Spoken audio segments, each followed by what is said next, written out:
New Zealand holds a place very near and dear to my heart as it was where all of my traveling began. It was the first ever solo trip I took, and I moved there in 2010 and I traveled all around the island in 2010, 11, and 12.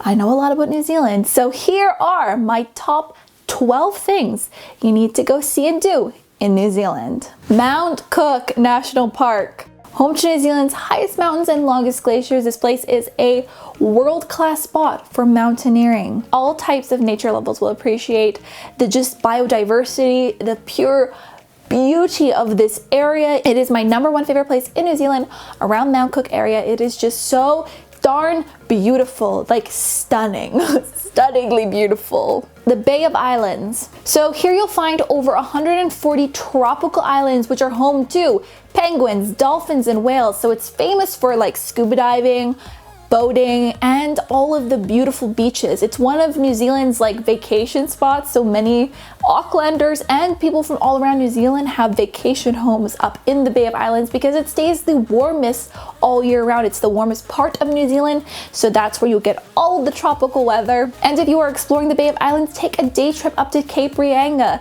It is highly overlooked by most tourists because it is a bit out of the way to get there, but it is a stunning part of the island, the northernmost part of the island. Fox and or Franz Josef glaciers. So these glaciers span from the top of the Southern Alps all the way down to near sea level. There is a lot of things that you could do here. You could take a helicopter ride above the beautiful ice fields, so you'll get like this unique view you won't get anywhere else. You can go ice climbing. You could just do a glacier hike to explore the many crevices. These glaciers, there's a lot of ways that you can access them and a lot of things you can do. It's super cool. Waitomo and Rotorua. So all around this area is a hotbed for geothermal activity. There's also a geyser that you can go explore, and there is the Craters of the Moon Geothermic Walk, Waitomo Thermal Wonderland, and several other spectacular volcanic landscapes all around the area that you can explore if you like volcanic activity.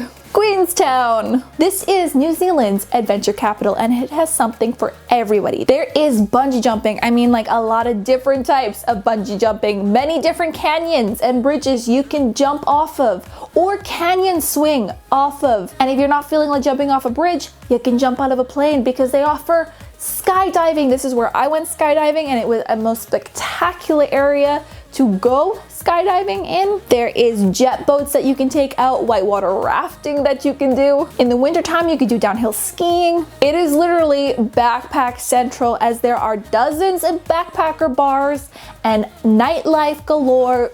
Awesome places to eat, really unique and funky places to eat. Plus, there are a lot of Lord of the Rings filming locations nearby in Glenarchy, which is also another stunningly beautiful area around Queenstown. It is just a cool, fun place to hang out and be.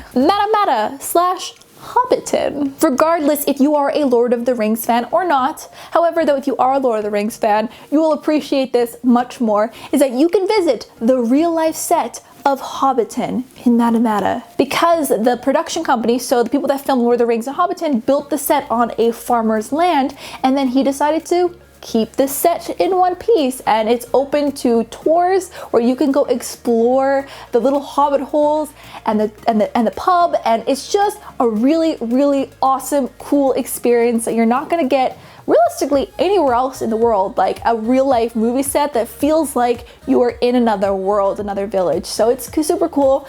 I thoroughly enjoyed my tour when I was there. I was there when they were still building up the construction to the new Hobbit movies coming out, so it's a little bit under construction when I was there, but even then it was spectacular. It's worth the trip to Matamata, like if you just go to Matamata for that. It's also where I got my Lord of the ring. There, it was in Matamata. Tongariro National Park. It's not only the oldest national park in New Zealand, but one of the oldest in the world. Here, you'll also find the Tongariro Alpine Crossing, which is one of the most popular day walks in the country, where it'll take you through Martian terrain and some amazing volcanic views. Like, this is a wicked awesome hike. It took about 7-8 hours when we did it, but it is worth it. Worth it. Kaikoura.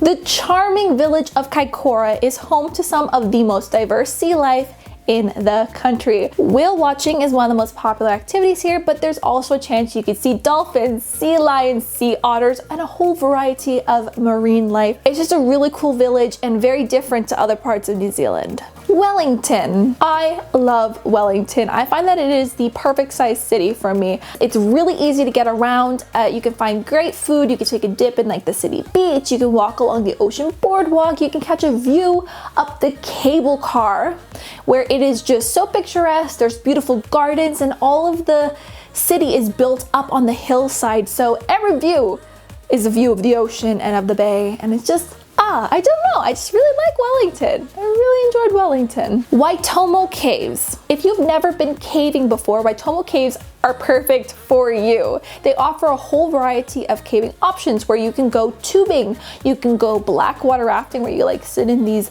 black tubes, you can look at glowworms, you can go abseiling, which is when you're rock climbing down waterfalls and other cliffs, or you can just do regular cave walks. Either way, there's a lot of different options. Abel, Tasman National Park. Just imagine beautiful golden beaches on the world famous Abel Tasman coastal track. Kayakers and canoers are in paradise in this southern island gem. It's a wilderness reserve and it's very different than any other part of the southern island because it's just so tropical, and the southern island of New Zealand is really not tropical at all. It's very temperate. It's got a lot of temperate climates and not the tropical beachy climate that the North Island has. Fiordland National Park and Milford Sound. It is one of the most popular things to see in New Zealand, hence why I left it for last. Here you get dramatic landscapes carved out by giant glaciers, make this an incredible backdrop for a boat cruise or a hiking trip.